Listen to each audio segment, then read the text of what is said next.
Subscribe कीजिए ध्येय IAS channel को और बेल आइकन को दबाइए लेटेस्ट वीडियो सबसे पहले देखने के लिए।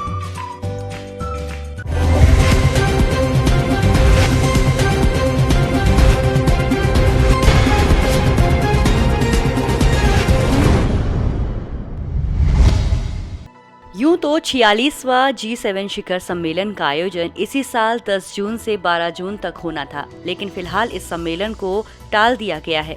जी हां, हम बात कर रहे हैं 2020 में होने वाले G7 सम्मेलन की। बताते चलें कि इस साल G7 की अध्यक्षता अमेरिका के पास है। आज हम DNS में बात करेंगे G7 2020 की। क्यों इस सम्मेलन को टाला गया, क्या इस फैसले की वजह भारत है? साथ ही जानेंगे क्या है G7, ये कैसे काम करता है और इससे जुड़े कुछ और तथ्यों को। अमेरिकी राष्ट्रपति डोनाल्ड ट्रंप ने भारत समेत चीन के धुर विरोधियों को शामिल करने के लिए इस सम्मेलन को आखिरी वक्त पर सितंबर तक के लिए टाल दिया है। ट्रंप का कहना है कि उन्हें नहीं लगता कि G7 ठीक से ये दर्शाता है कि दुनिया में क्या चल रहा है। साथ ही उन्होंने ये भी कहा कि ये सम्मेलन देशों का एक बहुत पुराना समूह है। बता दें कि इस संगठन में शामिल सभी 7 देश कोरोना वायरस से बुरी तरह प्रभावित हैं और चीन को कई बार सार्वजनिक रूप से खरी खोटी सुना चुके हैं। कोरोना वायरस के कारण दुनिया भर में आलोचनाओं का सामना कर रहा चीन दुनिया की सबसे शक्तिशाली आर्थिक शक्तियों के संगठन में भारत के शामिल होने से बुरी तरह घिरने वाला है। अमेरिकी राष्ट्रपति डोनाल्ड ट्रंप भारत समेत चीन के धुर विरोधियों को शामिल करना चाहते हैं। बता दें कि 46वें G7 शिखर सम्मेलन का वीडियो कॉन्फ्रेंसिंग के माध्यम से 10 जून से 12 जून तक आयोजन होना था। इन देशों को शामिल करना चाहते हैं ट्रंप। डोनाल्ड ट्रंप G7 में भारत, रूस, साउथ कोरिया और ऑस्ट्रेलिया को शामिल करना चाहते हैं।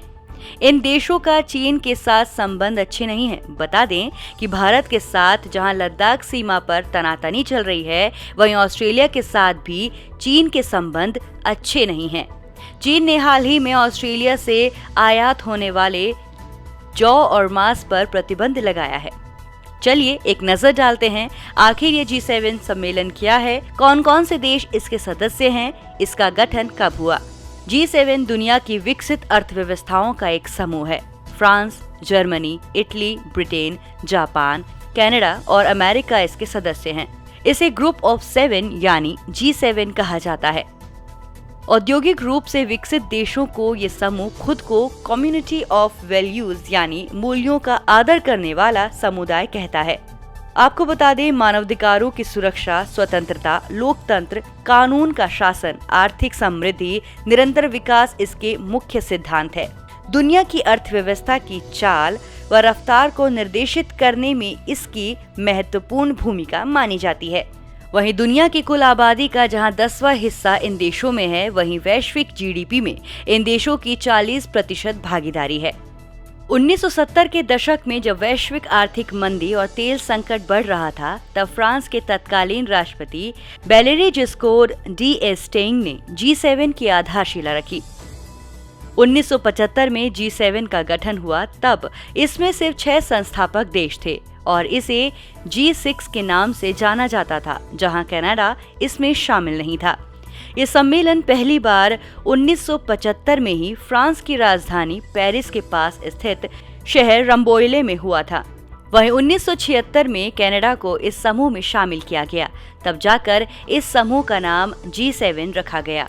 1998 में रूस भी इसमें शामिल हुआ, लेकिन क्रीमिया पर कब्जे के कारण 2014 में इसे समूह से निकाल दिया गया, जिसके बाद ये फिर से G7 के रूप में जाना जाने लगा। G7 एक अनौपचारिक संगठन है। इसका ना तो कोई मुख्यालय है, ना ही चार्टर या सचिवालय। प्रत्येक सदस्य देश बारी बारी इस समूह की अध्यक्षता करता है और 2 दिवसीय वार्षिक शिखर सम्मेलन की मेजबानी करता है। ये प्रक्रिया एक चक्र में चलती है। शिखर सम्मेलन के अंत में एक रिपोर्ट जारी की जाती है, जिसमें सहमति वाले बिंदुओं का जिक्र होता है। सम्मेलन में भाग लेने वाले लोगों में G7 देशों के राष्ट्र प्रमुख, यूरोपियन कमीशन और यूरोपियन काउंसिल के अध्यक्ष शामिल होते हैं। G7 में शामिल देशों में क्या है खास? G7 में जो देश शामिल हैं, वो कई मामलों में दुनिया में शीर्ष स्थान पर कायम है। ये देश दुनिया में सबसे बड़े निर्यातक हैं। इन देशों के पास सबसे बड़ा गोल्ड रिजर्व है। ये देश UN के बजट में सबसे ज्यादा योगदान देते हैं। ये सभी 7 देश दुनिया में सबसे बड़े स्तर पर परमाणु ऊर्जा का उत्पादन करते हैं। G7 में और किन संस्थाओं को बुलाया जाता है? G7 बनने के बाद इसके शुरुआती दौर में इसमें शामिल 7 देश ही इसके सम्मेलनों में भाग लेते थे, लेकिन 1990 के दशक के अंतिम दौर में एक नई परंपरा शुरू हुई।